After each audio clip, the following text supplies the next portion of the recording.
రైతులకు యూరియా ఎంత కావాలంటే అంత లభిస్తోందని అధికార పక్షం నేతలు రకరకాల మేకప్లు చేస్తున్న యూరియా కొరతతో రైతులు ఇబ్బందులు పడుతూనే ఉన్నారన్న వాస్తవాన్ని మాత్రం దాచలేరని సిపిఐ పిఠాపురం కార్యదర్శి సానా రామకృష్ణ, పిఠాపురం మహారాజా రైల్వే వారధి పరిసర ప్రాంత అభివృద్ధి కమిటీ నాయకులు యనమండ్ర సూర్యనారాయణ మండిపడ్డారు. పిఠాపురం పట్టణంలో మున్సిపల్ గెస్ట్ హౌస్ లో ఉన్న పాడా కార్యాలయంలో నిర్వహించిన ప్రజా ఫిర్యాదుల పరిష్కార వ్యవస్థ కార్యక్రమంలో రైతులకు యూరియా కొరత లేకుండా అందించి ఆదుకోవాలని పలువురు రైతులతో కలిసి వారు పాడా ఏపీ వసంత బాధకి వినతిపత్రం అందించారు. అనంతరం వారు మీడియాతో మాట్లాడారు.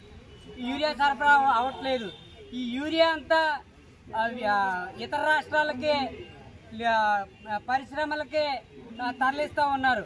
రైతాంగంకి యూరియా కొరత ఏర్పడుతూ ఉంది. కాబట్టి ఈరోజు రైతు పక్షాన్ని ఉన్నామని చెప్తా ఉన్నారు. కానీ రైతులకి ఇలా ఎరువులు కొరత ఉంటే ఈ సమకూర్చవలసిన అవసరం లేదా అని అడుగుతా ఉన్నాం.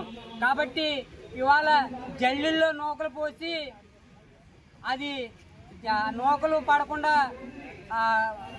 మబ్బి పెట్టే కార్యక్రమం ఇవాళ కూటమి పెద్దలు ప్రయత్నాలు చేస్తూ ఉన్నారు.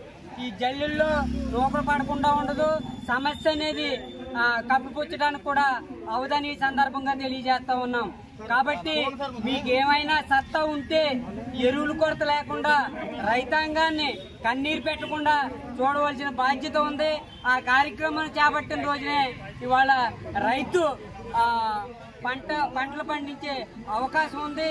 ఈ కార్యక్రమాన్ని కూటమి పెద్దలు బాధ్యతగా తీసుకోవాలని ఇవాళ సిపిఐ పార్టీని డిమాండ్ చేస్తా ఉన్నాం. అధికారులు చెప్పడం అన్నది చాలా పొరపాటు.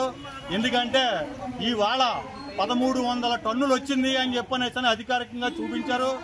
మీరు 1300 అధికారికంగా వచ్చింది ఓకే, కానీ ఆ 1300 టన్నులు రైతులకి చేరిందా లేదా? ఎంచేదంటే 45 రోజుల్లో రైతు అతను యూరియాని చల్లుకోవాల్సినటువంటి పరిస్థితుల్లో ఉంటాడు. అది రైతులు ముందు కొనుక్కోరు. ఆ రైతుకు అవసరం వచ్చినప్పుడు షాప్ దగ్గరికి వెళ్తాడు. వెళ్ళినప్పుడు అక్కడ యూరియా లేదని విపరీతమైనటువంటి మార్కెట్ క్రియేట్ చేసి అది ఆ 1300 టన్నులు ట్రాన్స్పరెంట్ గా ఎవరెవరికి ఇచ్చారు దాని మీద ఏదైనా పరిశీలన ఉందా? మీరు 1300 టన్నులు వచ్చేసిందని చెప్పని చూపించారు తప్పితే ఇది రైతులకి సక్రమంగా అందుతుందా లేదా, ఎన్ని రోజుల్లో ఎంతమంది రైతులకు ఇచ్చారు, ఇది ఏదైనా జరుగుతుందా? అసలు ఏమీ జరగటం లేదు. ఇవాళ రైతు చాలా దుర్భరమైనటువంటి పరిస్థితుల్లో ఇవాళ 2 బస్తాలు యూరియా కావాలంటే పిచ్చోళ్ళ తిరిగే పరిస్థితులు ఏర్పాటు చేశారు. అది లేదు అని చెప్పని మీరు చెప్పడం అన్నది చాలా తప్పు. ఇవాళ ప్రభుత్వ పరంగా వైఫల్యమైనా కావాలి, లేదా ఇక్కడ నాయకులు మభ్యపెట్టి 10 మందికి ఇచ్చేసి అందరికీ ఇచ్చేసామని చెప్పడం చాలా తప్పది. కానీ రైతుల విషయంలో ఇక్కడ రైతులకి న్యాయం జరగటం లేదన్నది చాలా ఖచ్చితమైనటువంటి విషయం. రైతులందరికీ కూడా ఈ టైంలో పంటలు పండించుకోవడానికి యూరియా అనుమతి లేకుండా ఏదైనా అమ్మినా లేకపోతే అక్కడి నుంచి తీసుకొచ్చినా ఇవన్నీ చట్టపూరితంగా ఎక్కడికక్కడ ప్రభుత్వం నిఘా పెట్టి ఈ బ్లాక్ మార్కెట్ లో ఉన్న యూరియాను బయటికి తీసుకురావాలని రైతుల పరంగా మేము మిమ్మల్ని వేడుకుంటున్నాం.